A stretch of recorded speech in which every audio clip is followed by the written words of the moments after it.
How to add or change payment methods in Roblox. Hello everyone, this is Max. Welcome back to another tutorial video. So let's start without wasting any time. Also make sure to watch this video till the end.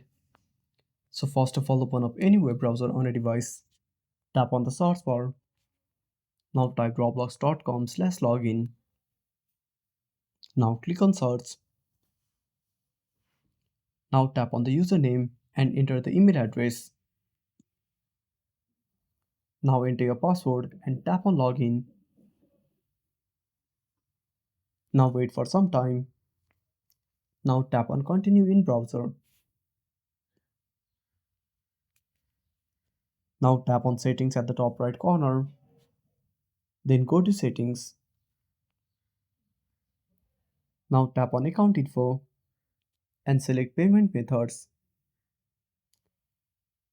Now if you already had it, Now if you have already added the payment methods, you will find an option for change or simply tap on add.